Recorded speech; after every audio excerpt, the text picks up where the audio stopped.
We start our last trigonometric unit today. We are talking about graphs of trigonometric functions. Today we're focusing on the graphs of the parent trigonometric functions, and then as we go along in this chapter, we will talk about different transformations of these trig functions. So there are 6 graphs we're going to go over today, one for each of the trigonometric functions that you know. And we're going to talk about how we get those graphs. They're really just, we come up with the graphs from information that you already know, some memorized values that will help us in determining what those values are. So let's start off with the sine function.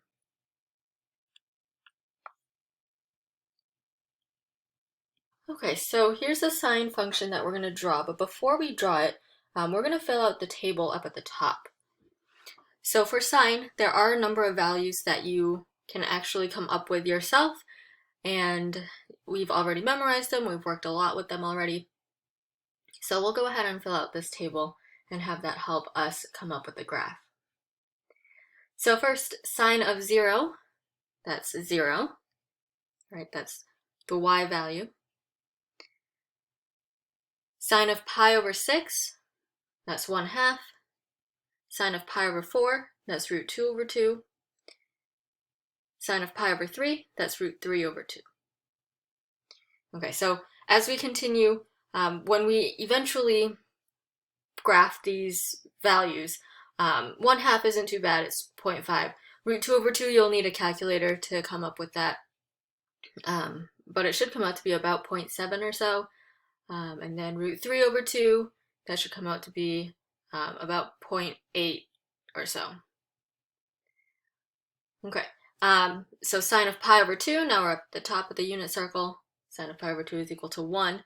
Now, notice that from here, I've kind of skipped to sine of pi, sine of 3 pi over 2, and 2 pi. So we were kind of skipping around on the unit circle at the top, and then now we're on the far left, and so on. Now, obviously, because we know those reference angles, pi over 6, pi over 4, pi over 3, we can actually apply them to all the values that are in between pi over 2 and pi. So for example, we could say, oh, the next one would be sine of 2 pi over 3, which is root 3 over 2, then sine of 3 pi over 4, which is root 2 over 2, sine of 5 pi over 6, which is 1/2, and then sine of pi, which is back to 0. So just so you know, there are more values that you absolutely know the values of. So you know that in the second quadrant, all those values are going to be positive because we're in quadrant 2, we're looking at sine. And then between pi and 3 pi over 2, again, there are a number of values. You can start with sine of 7 pi over 6, that's going to equal negative 1/2. Then continue on. It's a sine of 5 pi over 4, that's negative root 2 over 2, and so on. Okay, but the important thing to note is that when you do go in between, you should know that whichever quadrant you're in, you should know if it's positive or negative. So between pi and 3 pi over 2, those are all going to be negative values. Between 3 pi over 2 and 2 pi, those are all also going to be negative values because we're in quadrant 3 and quadrant 4. Alright, so sine of 3 pi over 2 is a negative 1, and then sine of 2 pi just brings us back to sine of 0. So now we can go ahead and graph all these points. You'll notice that for all the values that we've worked with, they've all been between 1 and negative 1. And that goes back to when we were solving trigonometric equations. Remember, for sine, if you had sine of x equals some value c, that value c had to be between 1 and negative 1. And we can see why from the unit circle it can't extend any further than 1 or negative 1. Okay, so to label this graph for ourselves, we went all the way up to 2 pi. And obviously when we get back to 2 pi, these values should repeat themselves because, well, we're back at 0, right? 2 pi and 0 are coterminal angles. Okay, we'll divide this here at pi, and then here we can make that pi over 2, 3 pi over 2 between pi and 2 pi. And then for this, we will go ahead and divide this into pi over 4, and then pi over 6 on one side, pi over 3 on the other side. Those aren't exactly in half. They should be a little bit closer to pi over 4. All right, and then we went all the way up to 1 and down to negative 1. All right, so sine of 0 is 0. At pi over 6, we're at 0.5. Pi over 4 is root 2 over 2, which is about 0.7 something. And then root 3 over 2, that comes out to be, I think I said 0.8 something. All right, so we're getting much closer to 1. And then at pi over 2, we're equal to 1. And then as we go further between pi over 2 and pi, remember these are all still positive values. This is going to be, for the next one, that'll be sine of 2 pi over 3. So that'll be back to root 3 over 2, and so on. And then you can curve it back down. And then at sine of pi, we get 0. And then remember we said all the values between pi and 3 pi over 2 are negative. All the values between 3 pi over 2 and 2 pi are negative. Now obviously we haven't come up with every single point, just because I think it does end up being fairly repetitive. But you know that at between pi and 3 pi over 2, we're really just working with the same values. 1/2 root 2 over 2, root 3 over 2, except they're all negative, right? So sine of 7 pi over 6 would take you to negative 1/2. Sine of 5 pi over 4 is negative root 2 over 2. And then sine of 4 pi over 3 would be negative root 3 over 2. All right, and then the same thing going from 3 pi over 2 to 2 pi. These are all still negative values, but going the other way. So now it's negative root 3 over 2, negative root 2 over 2, and then negative 1/2. So here is our graph. And if we were to continue this, it would start repeating itself again, right? At 2 pi, it starts doing the same thing. If you go the other way, if your x value is negative, that just means you're rotating in the opposite direction, and you would end up with the same thing. Okay, so now just to summarize for ourselves, the domain of this function. So what are all the possible x values? Well, x can be anything. The range, remember we could only go as high up as 1 and as far down as negative 1. Now the period of the function, when we talk about the period of the function, we're referring to the shortest length of a cycle within the graph that repeats. So in this case, we can take from 0 to 2 pi, that's one cycle, and that's the cycle that just continues to repeat over and over again. So we want to know what is the length of that cycle. Well, from 0 to 2 pi, that is a length of 2 pi. All right, and then the last thing is whether the function is even or odd. Now this, we have to remember back to all the way at the beginning of the year when we talked about even and odd functions. We can tell if a function is even or odd. Graphically, we can tell in terms of symmetry. So if a graph is even, then we know it is symmetric with respect to the y-axis. Now with odd functions, there's a symmetry with respect to the origin. You can think about it a little bit, but you should also think about why there is no symmetry with respect to the x-axis. I'll let you think about that for a moment. If something were to reflect across the x-axis, it has symmetry with respect to the x-axis, then what do you have? You have something that's not a function, right? Okay, so I will tell you that all of these trigonometric functions are going to be either even or odd. So if you don't see symmetry with respect to the y-axis, then you should check to see if there's symmetry with respect to the origin. In this case, there is. If you take any point on one side and you were to reflect it across 0, 0, you would see that there is a corresponding point across from it. So this is an odd function. Okay, next is the cosine function.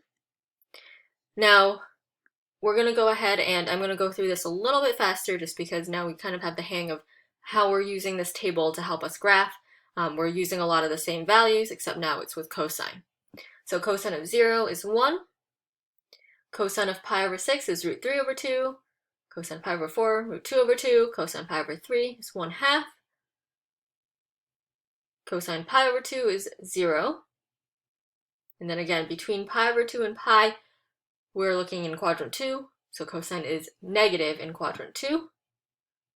So it'll be the same values, but just negative. So there'll be negative 1/2, negative root 2 over 2, negative root 3 over 2. Before you get to pi, at cosine of pi, this is equal to negative 1. And then between pi and 3 pi over 2, that's quadrant 3, that's also negative. So now you are back to using the values negative root 3 over 2, negative root 2 over 2, negative 1/2, until you get to 3 pi over 2, which is 0. And then from 3 pi over 2 to 2 pi, that's quadrant 4. In quadrant 4, you know that cosine is positive again. So now we'll be using the same pattern of values between 3 pi over 2 and 2 pi. So it'll go 1/2, root 2 over 2, root 3 over 2, until you get to 2 pi, and that's at 1. Okay, we'll label our graph the same way. Just so you know, we are putting in pi over 6, pi over 4, pi over 3. It's helpful for us for now, just to get the shape of the graph this way. But in the future, it's not necessary to graph every single point there. It is important to have labels on the x-axis. You should probably have at least pi and 2 pi, maybe at least the tick marks for pi over 2 and 3 pi over 2, and that'll be probably enough to help you draw the function later on. For now, we're putting in extra tick marks in there to help us graph. All right, so we have 0, 1.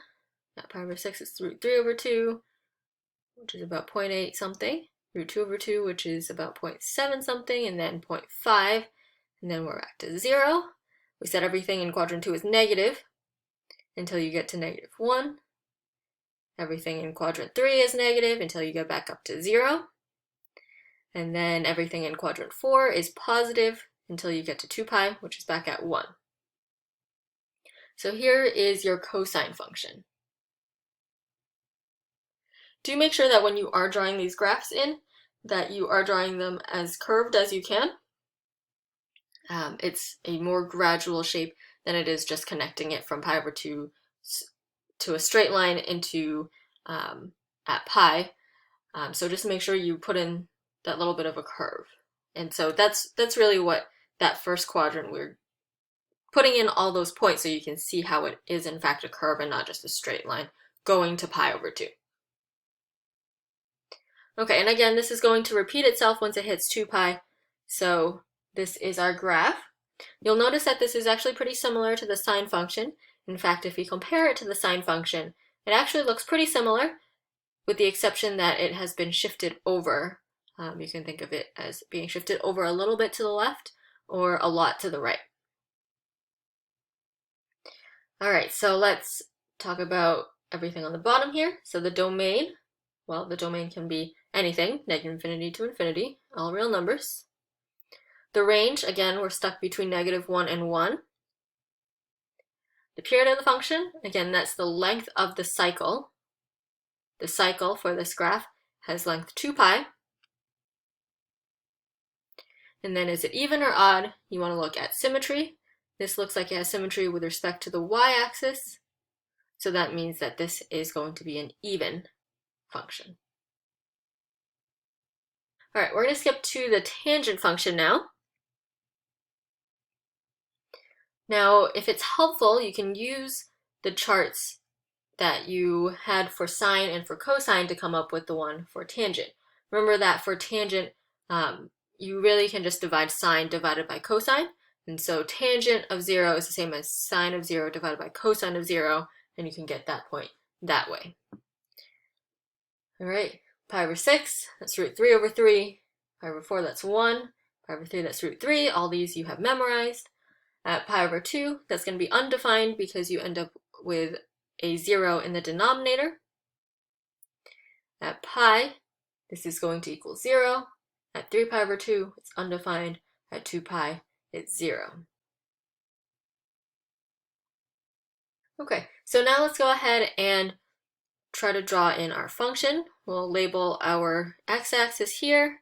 For our purposes here, we actually don't need to label our y-axis. The reason is because that it's practically insignificant You'll see in just a moment why that is. But you can label it if you'd like, but just know that it's not really as necessary as it is with the sine and cosine functions.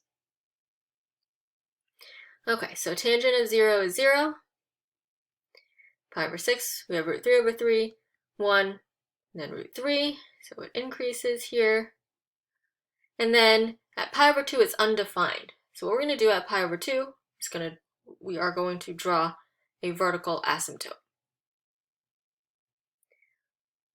Okay, and then we remember that in quadrant 2, between pi over 2 and pi, tangent is going to be negative.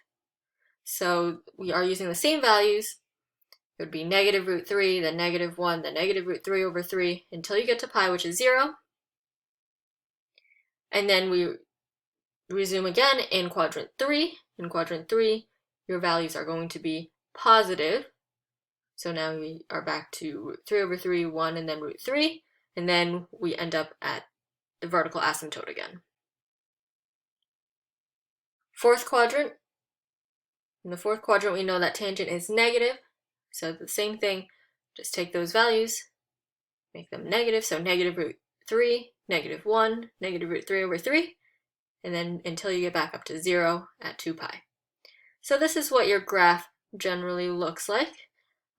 If it helps you think of it, you can think of it as kind of looks like a cubic function. Now obviously it's not a cubic function because a cubic function is not limited by any vertical asymptotes. But the general shape, if it helps you, does kind of have a similar curve to it. Okay, so now let's talk about the domain. Now the domain here, there's a limitation because we have vertical asymptotes.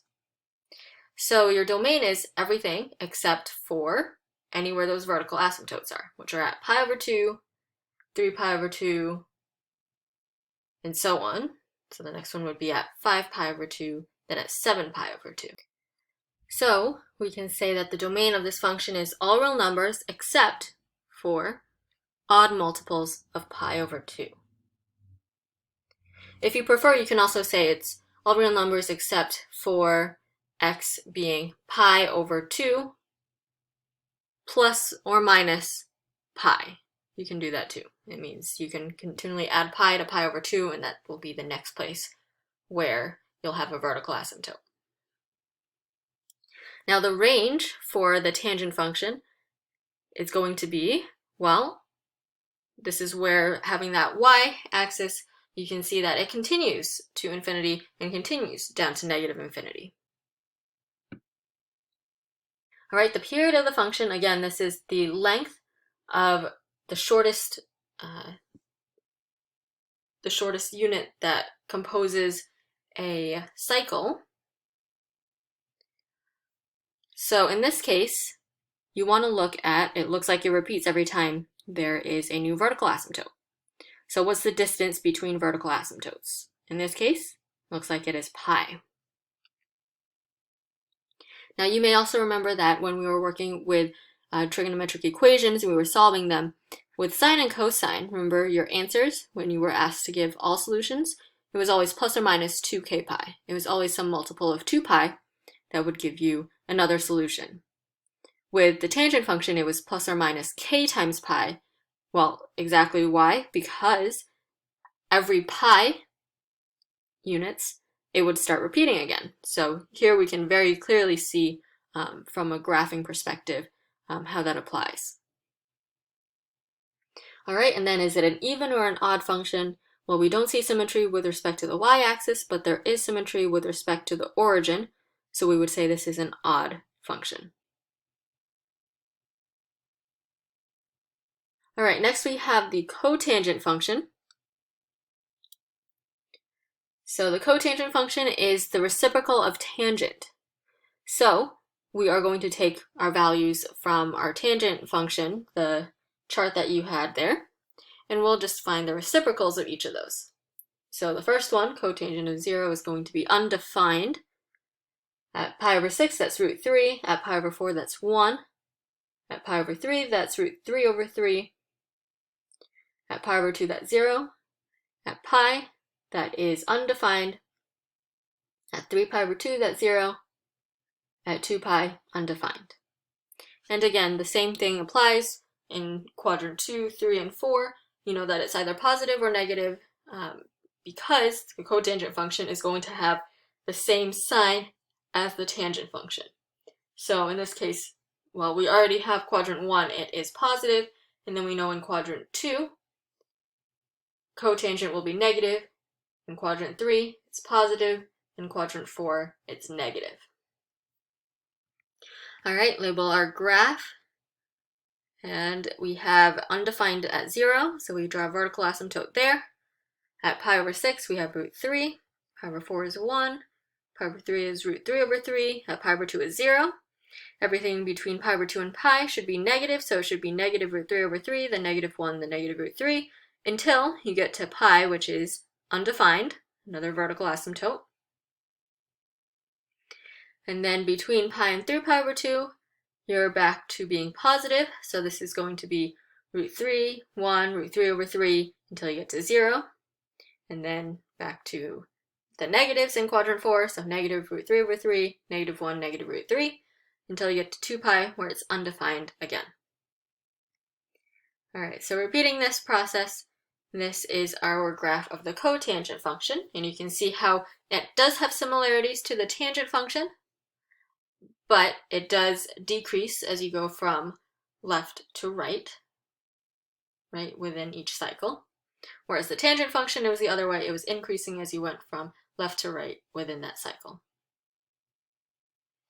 Okay, so the domain is all real numbers except for, looks like at 0, at pi, at 2 pi. So it looks like anything as long as it's not a multiple of pi. Again, you're free to say all real numbers except x cannot equal 0 plus or minus k times pi. The range, again, here it goes all the way up to infinity down to negative infinity. The period of the function, again, it's the distance that one cycle takes up until it starts repeating itself again. So this is the same as the tangent function, so the period is pi. And then is it even or odd? You look for symmetry. It looks like there is no symmetry with respect to the y-axis, but there is with respect to the origin. So this is an odd function. Okay, the next function we're going to look at is the cosecant function. The cosecant function is the reciprocal of the sine function. Now, what I'm going to be doing is when we get to the graphing portion, I'm going to be graphing both sine and cosecant on the same graph. I'll do it in different colors so you can see, but I think it's helpful in order to see how they relate to each other, and you might see that it might be actually pretty helpful to have the sine function. It makes it a lot easier to graph the cosecant function. All right, let's start by filling out this chart. Cosecant of 0, so again, you can look at your sine function and just take the reciprocal of each of these values. So at 0, this is undefined. At pi over 6, flip the 1/2, you get 2. At pi over 4, the root 2 over 2, if you flip it and then you rationalize the denominator, you get square root of 2. At pi over 3, take the root 3 over 2, flip it, 2 over root 3, rationalize the denominator, you get 2 root 3 over 3. Then at pi over 2, you get 1. And then all the values in there, again, between pi over 2 and pi, it's in quadrant 2. In quadrant 2, cosecant and sine have the same sign. So cosecant is going to be positive in quadrant 2. And then you get to pi, and that's undefined. And then between pi and 3 pi over 2, all your values are negative until you hit 3 pi over 2, which is negative 1. And then between 3 pi over 2 and 2 pi, again, all your values are negative until you get back to 2 pi, where it is undefined again. All right, I'm going to label the graph. I'm going to put the 1 and the negative 1 here. Notice that I've moved them a little bit closer to 0 just because our graph is going to go a little bit further above 1 and a little bit further below -1. So let me first graph the sine function. Right, that was the sine function that we had graphed before.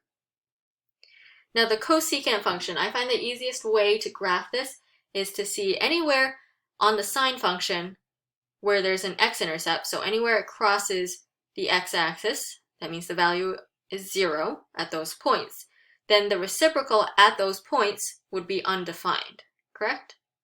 So if they're undefined, that's where all your vertical asymptotes are. And then we can go ahead and graph the other points that we have. So pi over 6 is at 2, pi over 4 is at √2, which is about 1.4 or so. And then you can see we're getting closer and closer to 1 here until you get to pi over 2, which is exactly at 1, right? Because sine of pi over 2 is equal to 1. Cosecant is the reciprocal, so the reciprocal of 1 is just 1. Okay, and then all those values between pi over 2 and pi we said would be positive until you hit pi, where it's going to be another vertical asymptote, and then another vertical asymptote at 2 pi, and between, in quadrants 3 and 4, those are all negative values. So you can think of this as kind of looking like mini parabolas. They're not parabolas because parabolas are not constricted by any vertical asymptotes.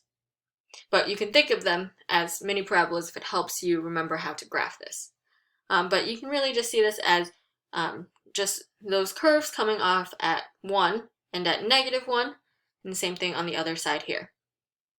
Again, remember that the yellow portion is the sine graph. It's not part of the cosecant graph, but it might be helpful.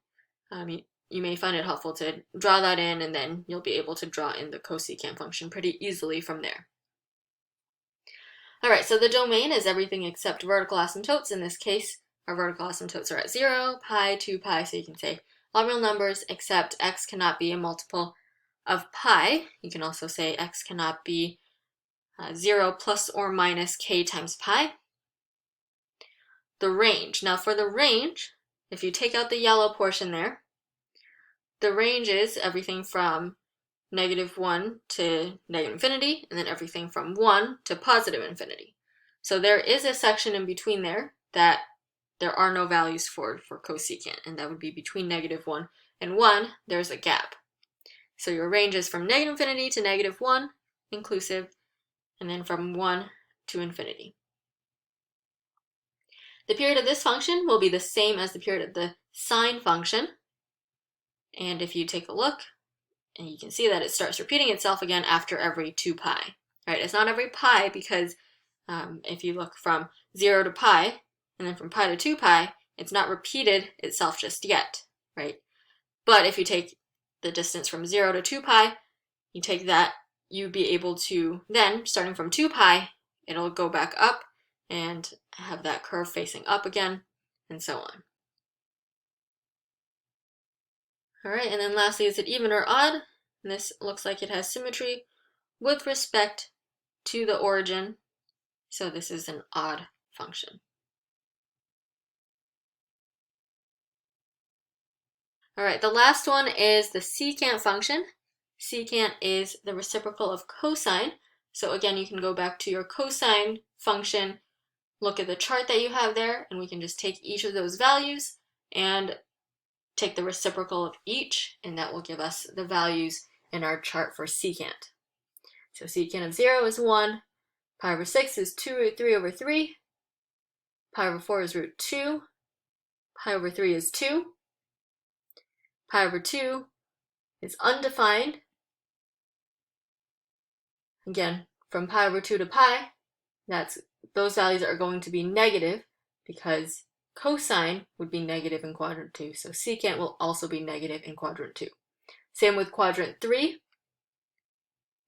In quadrant 3, again, between pi and 3 pi over 2, secant is going to be negative because cosine is negative in quadrant 3. You get to 3 pi over 2, that's undefined. And then in the fourth quadrant, we know For secant, that's going to be positive because cosine is positive in quadrant 4. All right, we label our graph here. Again, we'll save enough space, just like we did with the cosecant function, and we'll do something pretty similar, but we are going to use cosine and draw that in first to help us come up with the secant function.